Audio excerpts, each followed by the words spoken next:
Okay, we are up and ready to go. I am so excited that everyone joined us today for this amazing talk, Introvert on a Mission with Susan Szabo, the incredible entrepreneur, just a gift. I know she's helped me so much in my business, so I can't wait for you to hear her story, her mission, and learn more about her. So thank you, Susan, for joining us, and I'm going to hand the mic over to you.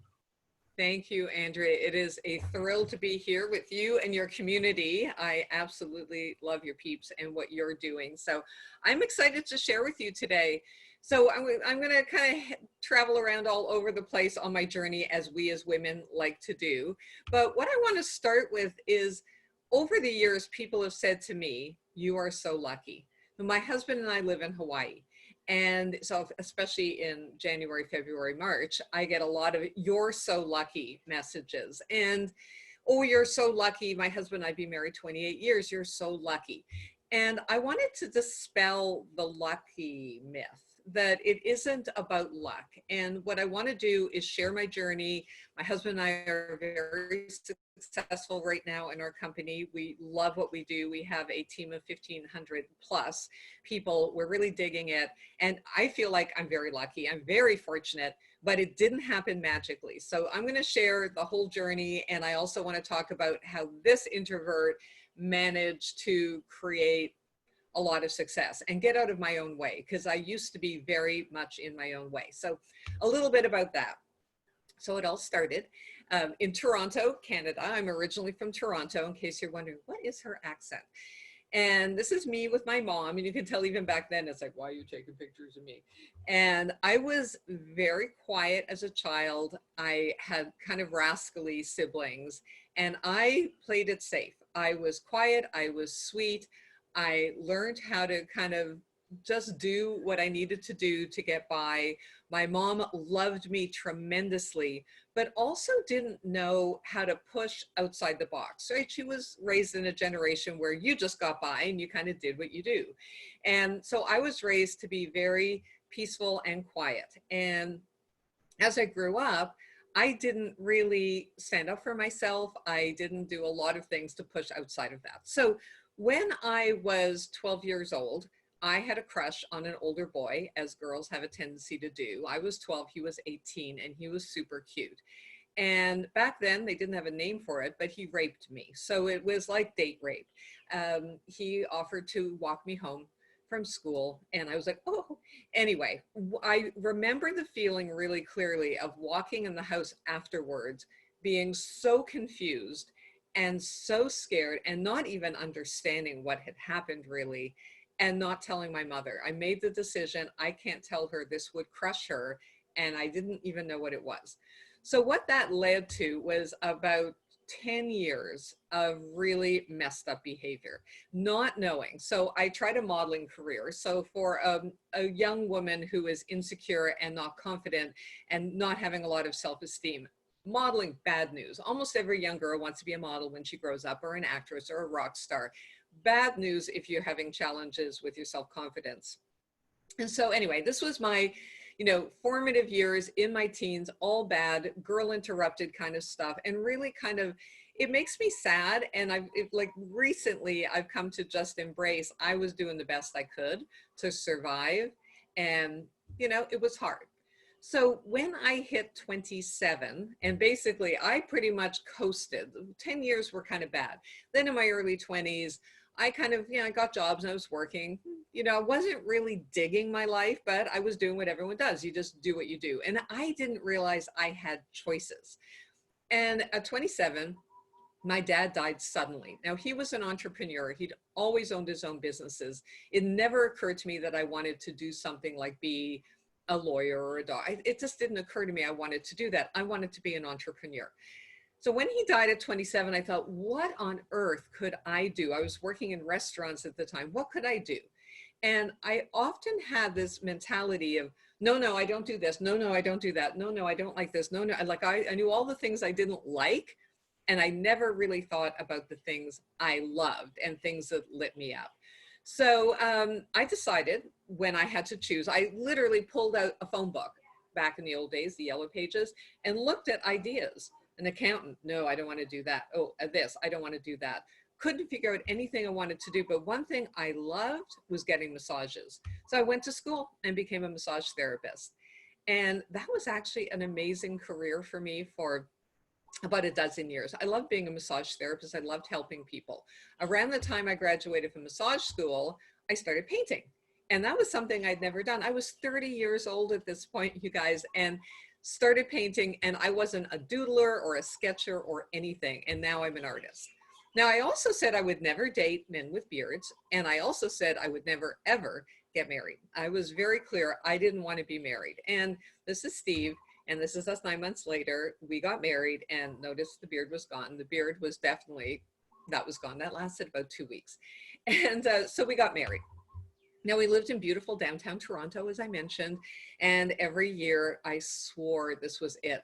This was it. And I had done that for decades. I really never felt like I was in the right place. And when Steve and I decided we wanted to live somewhere warm, we took a trip to Hawaii. We fell in love with it. And again, not luck, because moving from Canada to the United States is very challenging, more so now, but still challenging back then. Took a lot of work, many years, but we ended up moving to Hawaii. And the minute we landed in Hawaii, I knew I was home. So we set up like our roots here. We've been here now for 23 years. We absolutely love it. That was our first little doggy when we moved here. This is my beach. It's a block away from my home. Absolutely love being here. And you know that feeling when you know it's like, oh, I'm home. When I met Steve, I knew I was home. When we came to Hawaii, I knew I was home. And that was a really good test for me is, am I home? I became an artist. I illustrated a children's book. And then we started talking more about having children. And even though I had said I never ever wanted children, we decided, let's do it. We're in love. Let's have kids. And I had 5 miscarriages, 5. And one of them was actually even in my second trimester. It was really, really hard. But we got through it. And what I realized was that wasn't my only option. And this is our spectacular daughter, Kira, on our adoption day. She was 8 years old. We were beyond ecstatic. The day I met Kira, I fell madly in love with her. She was 7 years old. We met in a park. I had my Chihuahua with me. She was like in love with the Chihuahua, and I think she liked us. And within a week, we were living together, and a year later, we adopted her. So love happens in the most mysterious ways. And through all of that pain and all of those challenges on our part and on her part, we became a family. So I tootled along in my 40s. I was a mom. I stayed at home. I worked. I painted. But mostly I wasn't fully, I don't know how to say this. As a mom, you know, you love your child. You love certain things. But inside, I felt like I was not living my best life. This is me on my 50th birthday. And I remember thinking, is this it? Like, is this it? I love Kira. I love Steve. I love Hawaii. But inside, I felt empty. And in fact, at that point, I'd been on antidepressants for many, many years, just feeling lost, which was really interesting considering I had a good life, right? Because you think, well, they're living a good life. I always looked at the world as the glass is half empty. Oh my gosh, well, what could go wrong? And this is really hard. And then I decided to take a peek and take a look at another option. And I decided to go into business and take a chance and do something different that was way, way, way, way out of my comfort zone. So I want to share this story about this room full of people.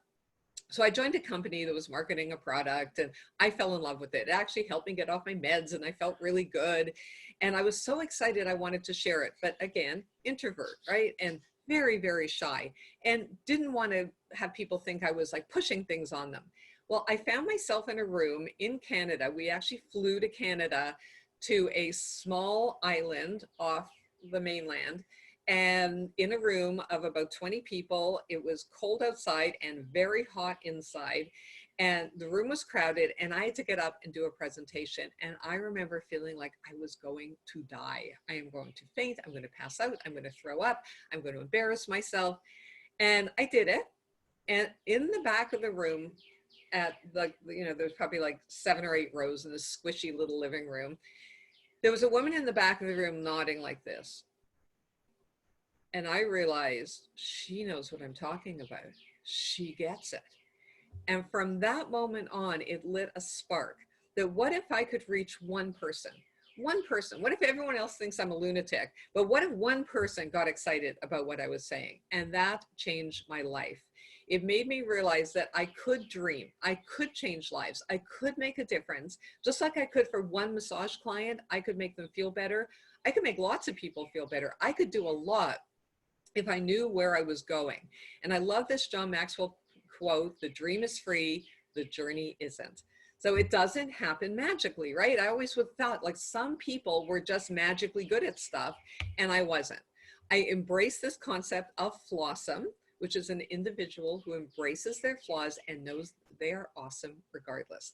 So I decided I don't have to be perfect. I don't have to be this. I don't have to be that. I could be flossom.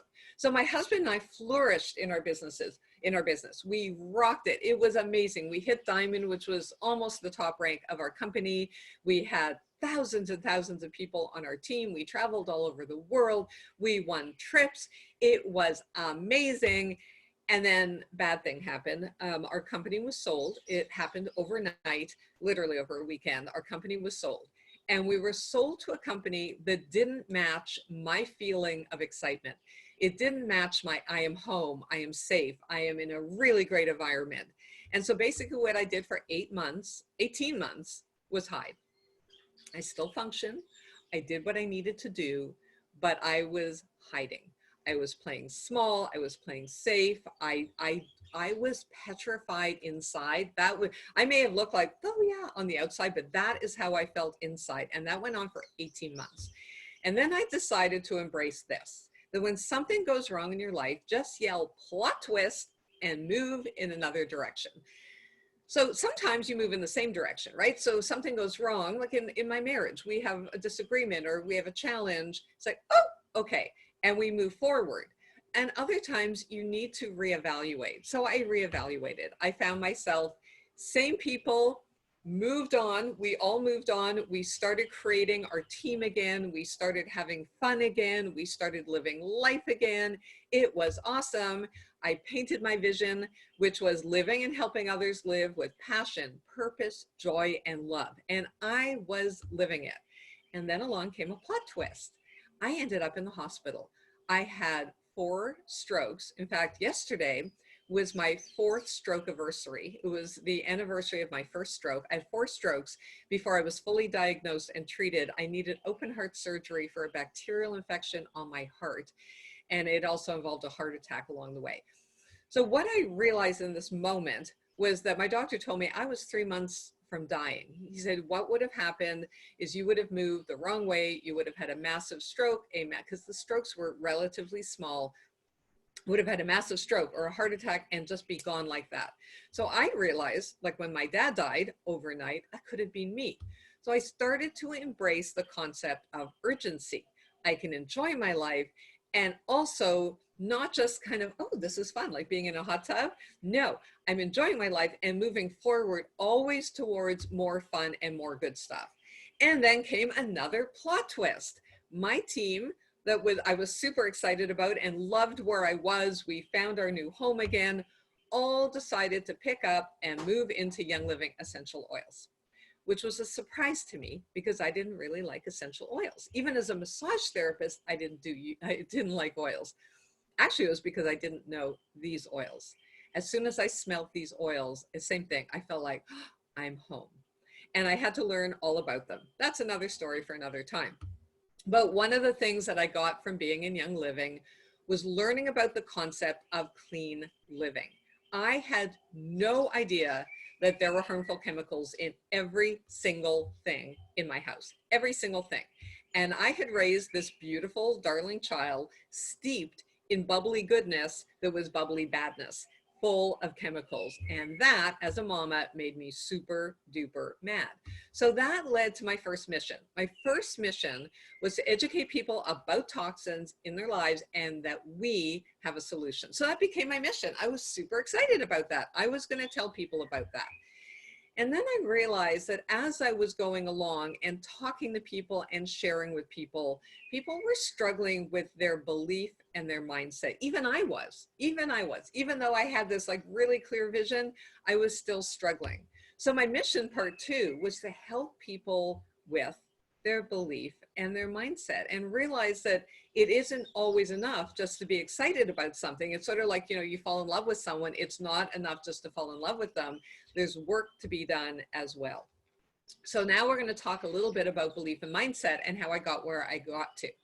So think about this for yourself. Have you ever felt like a fish out of water? Have you ever felt like I just don't know what I'm doing here? Kind of like how I felt growing up in a very cold place most of the time, or a very hot place in the summer that I just didn't feel like was home.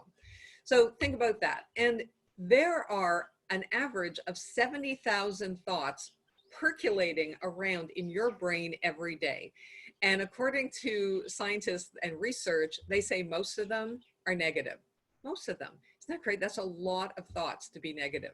So take this as an example. Here are these adorable dogs, both of them spectacular in their own way. If these dogs were human, here's the kind of thing they'd be thinking. The little one would be thinking, I'm too little, my ears are too big. The big one would feel too big, their legs are too small or too long, splotchy, all of that stuff. Like I could absolutely, within 1 hour, if I don't stay aware of myself, I could feel too tall, too short, too thin, too heavy. My hair's too this, my hair's within an hour, depending on who I put myself next to, which I realized was really crazy and I needed to stop it. So those are things that I work on. Here are some of the things I used to say to myself about doing anything that didn't come easy. I don't know if I can, no one else is interested in what I'm talking about. Everyone is doing better than I am. I suck at this. I don't know what to say. And this was my get out of jail card free, but I'm an introvert. You need to do networking, but I'm an introvert. You need to do this, but I'm an introvert. And I use that all of the time as my get out of jail card free. So let's talk about that, because you might be an introvert, you might be married to an introvert, you might have friends who are introverts, family members who are introverts, and introverts often don't get extroverts and extroverts don't get introverts. So we're going to do some myth busting about introverts. So what is an introvert? Often people think introverts are timid or they're shy or they're mean, like I was about the chemicals. Even Google, I Googled introvert and it says a shy, reticent person. But that is not true. The Urban Dictionary nailed it by saying an introvert, they're not necessarily shy and can in fact be very social, provided they have time to recharge afterwards. That's the key. How does an introvert recharge?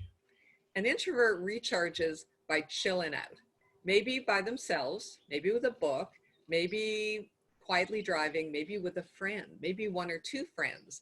Introverts recharge by quietly, right?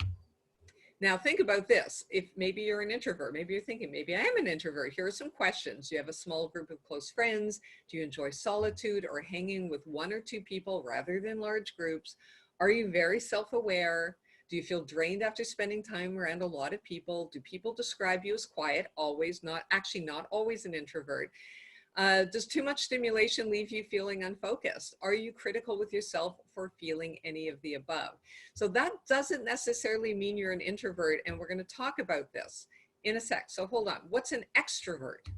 An extrovert is someone who recharges their energy from being around people. They don't mind being alone, but they recharge with people. So for example, let's say you go to a party, people are dancing, people are having fun. One of those people might actually be me. I might be dancing, but you know, around 2 hours in, I'm ready to recharge. The way you can tell an extrovert is they're ready to move on. So my girlfriend Kimmy is probably the truest extrovert I have ever met. And we will go to a party or we'll go do a business thing, we'll do a training, we'll be working full on, having a great time. And at the end of the night, I'm thinking, can't wait to get back to that hotel room and order room service and just chat with her. And she says, who wants to go out for ice cream? And next thing you know, off we go for ice cream with 30 other people. And I feel like my head's gonna blow up. So extroverts truly recharge by being around other people. They get energy from that. I get energy from having an audience in a place like this who are smiling and nodding and excited. But when it comes to needing recharging, that's not where I get it. And of course, it's a spectrum, like every other spectrum. There are the very introverted introverts and the extroverted extroverts. Some people call them ambiverts.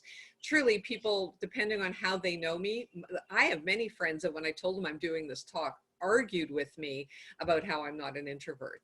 I'm like, no, well, for you, I'm not an introvert because when we're together, I'm super excited and I don't shut up, but that I'm still an introvert. It's not about being shy. So now we're going to talk about being introverted versus being shy. So how do so many introverts end up being shy? You take a whole bunch of babies, right? Little babies, they're playing around, they're having fun. And let's say there's two of them that are a little quieter, a little more introspective. They're not quite out there. When they meet new people, they're a little more cautious, possibly an introvert. And then these little kids all grow up and they go to school and they're doing the do. They're in their classroom, they're putting their hand up, they're answering questions, they're being brave and courageous and engaging. And then it's time to recharge, right? It's like recess time and they get to recharge because it's been a tough morning in class. And they go out in the classroom all ready to recharge. And what happens? It looks like this. So imagine you're an introvert, you need to recharge with quiet time and you walk out into this. And that can lead an introvert to pull back. And I remember many, many times as a child, I actually, I think, I don't remember how old I was, probably middle school, or I'd have lunch in the bathroom.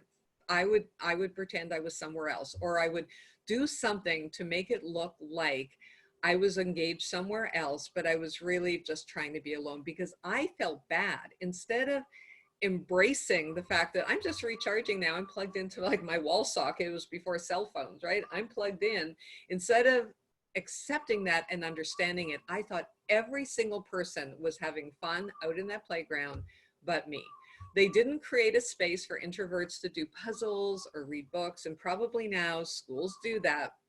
But I would go if there were clubs and bars where you could just sit and do a puzzle with someone, and I think there probably are now, although I don't go to those, that where people could just have a conversation and do quiet things, it would be really fun.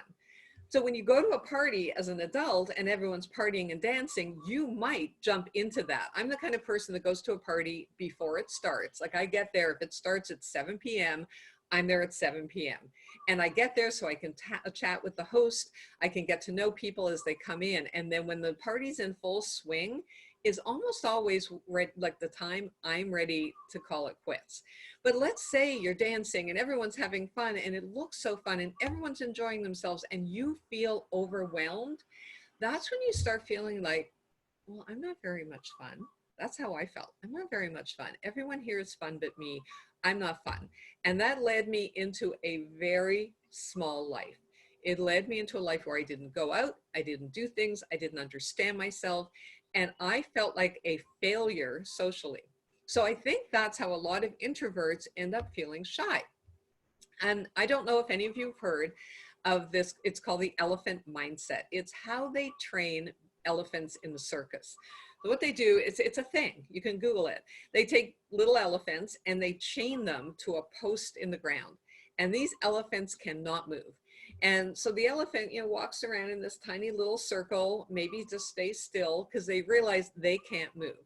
By the time that little elephant becomes a big elephant, they don't need the big stake. They don't need the chain. They can even have a little rope. They could have dental floss. That elephant knows that as soon as that thing goes around its leg, it doesn't move. So it's a mindset, right? That I'm not meant to do this. I'm not good at this. That's how it looks, right? I'm not athletic. I am not healthy. I am not fit. I am not brave. I am not comfortable talking in front of people. People always say to me, oh, you're so great at talking in front of people. Not always. So this is a great quote. Whether you think you can or you think you can't, you're right. Henry Ford. I love positive, uplifting quotes. I have them all over my house. You may have seen this, that where the magic happens is outside your comfort zone. I lived in my comfort zone. Nothing exciting happened here. It always happened out there, and it was scary, but it was always worth it. And my get out of my get out of jail card, like I said, was I'm not good at that. So think about your belief in yourself and what you're doing and what you want to do. Here's an example, or a bunch of examples. I'm not good at Spanish. I'm not good at playing guitar. I can't fly a plane. I'm not good at hockey. I can't hang glide to save my life. And I'm not good at surfing. And can anybody guess why? Yeah, I haven't learned yet. I have never taken a lesson in any of those things, not one. So instead of thinking I'm not good at Spanish, I haven't learned Spanish. So all of the things you think I'm not good at, maybe you haven't learned them yet. So think about this. If you ever tried something new, like blogging or working out or building a business or writing a book or marriage or weight loss or cooking or golf, and you completely sucked at it, and then you quit and ended up back on the couch eating popcorn with the story in your head, but I'm not good at that. Think of the little baby who looks at all of her family up there walking around and running and playing and thinking, I want to do that. And they get up trying, like they haul themselves up onto the side of a couch or a table, and they fall on their butts. Goodness, thank goodness for padded diapers. They fall on their butts. Maybe they cry, maybe they don't. Always interesting to see how the parents react to that, right? Like, do the parents go, oh, don't worry? Or do the parents go, come on, honey, you can do it, try it again? Do the parents ever say, oh, honey, you weren't meant to walk. Don't do that, right? They know these little babies are just itching to get up and move. They don't care how many times they fall on their butts, and yet we do. Think about driving with a teenager. Have you ever had that experience, whether you're the parent or the teenager? If we gave up when we were really bad, would we ever be driving? And think about now when you drive. Sometimes I get from point A to point B. I don't even know how I got there because I'm just automatically driving and doing my thing, not even thinking about it. But at the beginning, it's like, where's the brake? Where's the, like everything felt very overwhelming. Here's another example. I was given an art watercolor kit for my birthday. I think I was probably 20. And I looked at it and went, oh, thank you. I don't paint. And my friend who painted, she was an artist, and she gave me that as a gift. And I thought, well, that's really bizarre. Like, obviously you want me to be like you. I don't know what I thought, but I put it in the cupboard. When I graduated from massage school, I wanted to create little colorful not CDs, cassette covers for my clients. And so I just took them out and started playing with them, and I liked it. So when I started painting, this is the kind of thing I was painting, not very good, but several years later, as I kept painting, I got better. And I started selling a lot of art, and I became a professional artist. Pickleball is another example. I have always said I'm not athletic. This is a story I told myself. My parents, my family were not athletic. At 60, I took up pickleball and I fell in love with it. And now I play pickleball 4 or 5 times a week and I love it. Here are some quotes from other people who've made mistakes and not been good at things. Michael Jordan, I've missed more than 9,000 shots in my career. Blah, blah, blah. I failed over and over and over again in my life, and that is why I succeed, right? He just keeps going. Walt Disney was fired from a newspaper because he lacked imagination. Oprah was fired from a news job because she wasn't fit for television. The Beatles were told they'd have no future in the music industry. And these people, every one of these people are introverts. Are they shy? I don't think so. I don't know about the Wookiee. I'm guessing he might be an introvert too, but Harrison Ford is an introvert. All of these amazing, Lady Gaga, look at her on stage. Elton John, look at him on stage. When you look at these people, they are powerful, amazing people. And what do they have in common? Belief, commitment, a very big why, and a very clear vision of what they're trying to accomplish. Just like, the mama bear who's got the bear and she's, hanging out and being a mama bear. If anyone came near to this baby bear, what would mama bear do? Right? Because that is her everything. So what is important to you? What do you want? This is my little puppy. She is a year-old now. That's her. I thought this was cute. She has a Y, and that's her before and after her Y. So why do you want to have a why? Why is the why important? Because it's what gets you going back doing things time and time again.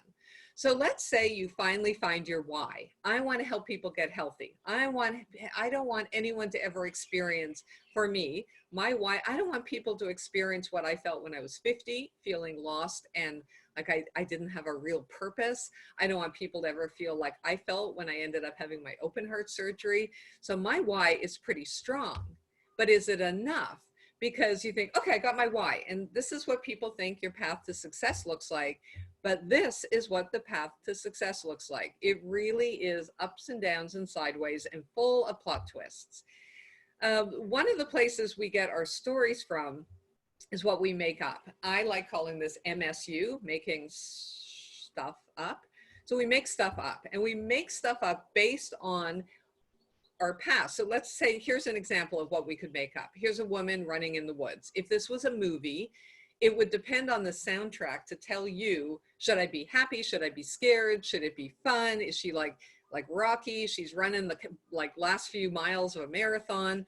What is happening in your head is based on the music, but you get to make up the music in your life for those 70,000 thoughts. So she could be being chased by a bear. So there could be scary music. She could be running towards this guy who's at the end of the path. That would be different music, right? We're making up the music. The music and the stories come from old beliefs. So let's say when you were a little kid, you spilt milk and you're standing there and your mama goes, hey, that's okay, honey. Don't worry. We got this. Let's grab rags. You grab one, I'll grab one. Let's clean it up. Or your mom says, you idiot, you are always spilling things. You're such a klutz. You are so clumsy. How do you think you'd grow up thinking every time you spilled something? Let's say you didn't make it on a team, or you didn't make it to the final cut, or maybe you missed the game-winning shot. How would you feel about yourself as an athlete? And maybe you feel that way now, like I did. Nobody can change your belief but you. And how do you do that? So this is the important part, because it isn't enough. It's not enough to recognize it. It's you have to do something about it. So I feed my mind. You need to feed your mind. I read a lot of books. I'm almost always listening to audios and podcasts. This is a really great starter book, the 15 Invaluable Laws of Growth, because you have to recognize that you need to grow. You need to keep growing and growing. My husband and I are doing coaching now, and I don't think I've ever been more in love with my husband 28 years in, because I'm watching him kind of break through some of the things that it's like, guys shouldn't do this, guys shouldn't think this. And the same with me, constantly pushing and growing. So here are some other books that I love. You could take a screenshot. I'm always happy to share a list with you. Love these books. They've all helped me enormously. Another important thing, you need to find a mentor. Now, you don't need to know your mentor. So you could have mentors, like I have all of these mentors around me. Well, not all. Michael Jordan's not a mentor for me because I'm not into sports. Richard Branson for some people in business. Seth Godin for sure is posting and sharing things that light me up all the time about mindset around my business. And Oprah and Brene Brown always inspire me. So they're far distant mentors. And the top underrated in the top center, that's my mentor, Kimmy Brooke. She lights me up. She inspires me every single day. So she is my mentor. So a mentor is someone who has done what you want to do or thinks the way you want to think, who you can learn from. And nowadays with books and podcasts, you can learn so much, even if you don't know the person.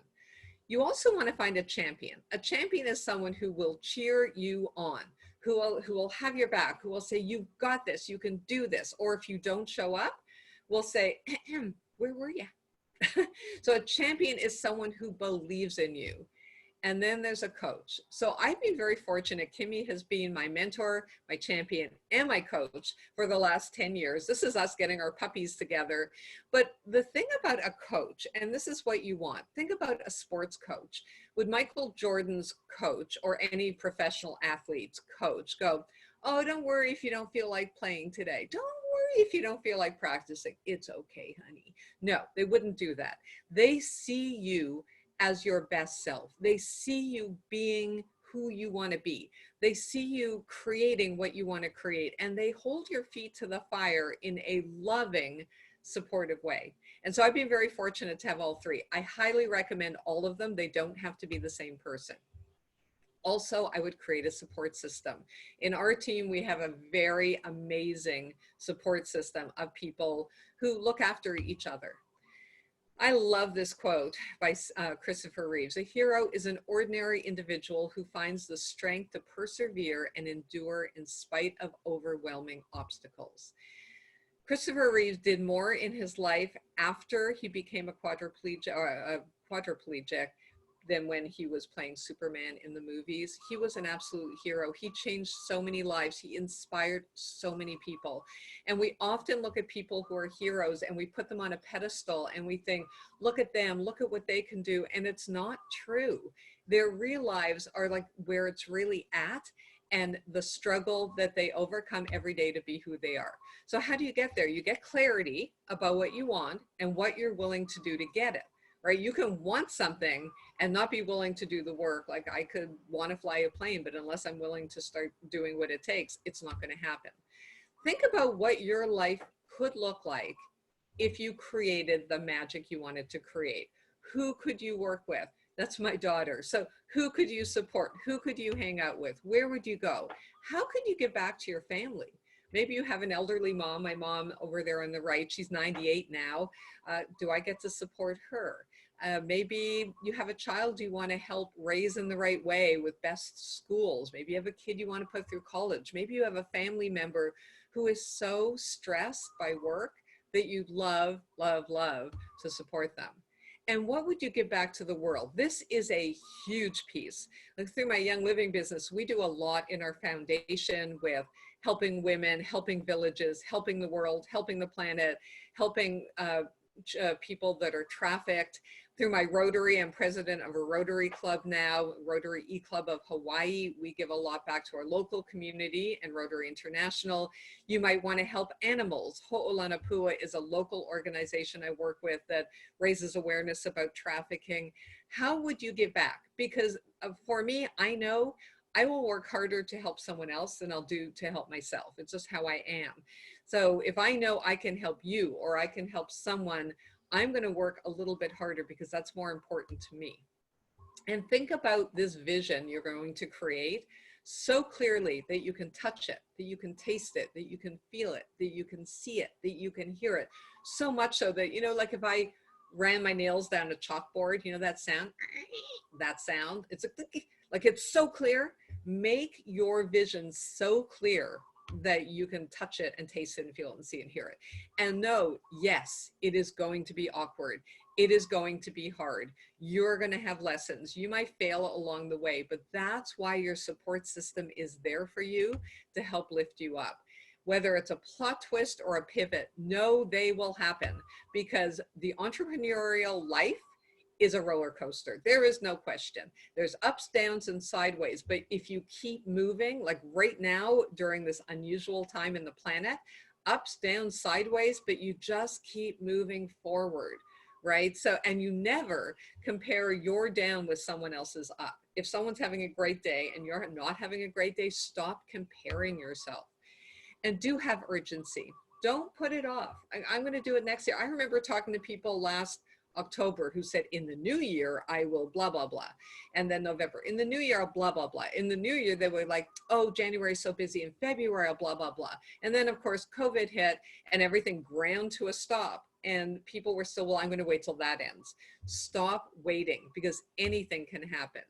Everything you are or ever will be is in the actions you take now, this very moment. Mark Fournier said that, and I love that. You get to choose right now. So I love this concept of saying, I choose. I choose to feel good. I choose to be happy. I choose to build a team. I choose whatever you choose it actively, choose it consciously, because when you don't choose, let's say you're trying to lose weight, I choose to eat healthy. If you don't choose to eat healthy, by 6 o'clock, it might be time to order pizza because it's easier. If we don't make conscious good choices, the bad stuff just seeps in because it's the path of least resistance that I lived with for a really long time. I am is also another great thing to say. I am strong. I am brave. Let's say you're feeling nervous. Like before I came on for a minute, I was feeling nervous. I put on my Valor oil and I thought, I am brave. I am an introvert on a mission. I am whatever. So make a list of I ams. I am significant. I am a life changer. I get to make a difference. I love this. You could write this down, save it. Through the law of pure potentiality, I can create anything, anytime, anywhere. That was by Deepak Chopra. Through the law of pure potentiality, I can create anything, anytime, anywhere. You can. You can create positive, wonderful energy around you simply because you're making the choice to, because you matter. Every single thing you do matters. Whether you hold the door for someone, whether you smile through your mask, whether you wish someone a good day, whether you text friends and say, I'm thinking about you, I hope you're doing great. Every single thing you do every single day matters. It makes a difference. And so many of us think we don't make a difference. We don't matter, but you do. I know for a fact I matter. I have the spectacular daughter. She is now married. I have my amazing family. That's my husband and Kira. And then I have an amazing team, and that's just some of them. I know that I matter, and I get to make a difference every day because I choose to. So my mission is helping people to live a healthy life, a life that fires them up, and together we get to make a difference. So in closing, oh yeah, I just want to say my way is doing it through Young Living, essential oils, and all of our amazing products. But you get to choose your way. It could be with us. I know many of you are here with us. Some of you might want to be with us, and some of you might have another path. But the thing is, you get to choose. You. So thank you so much for joining me. I really appreciate it, and I hope to see you again soon. Aloha.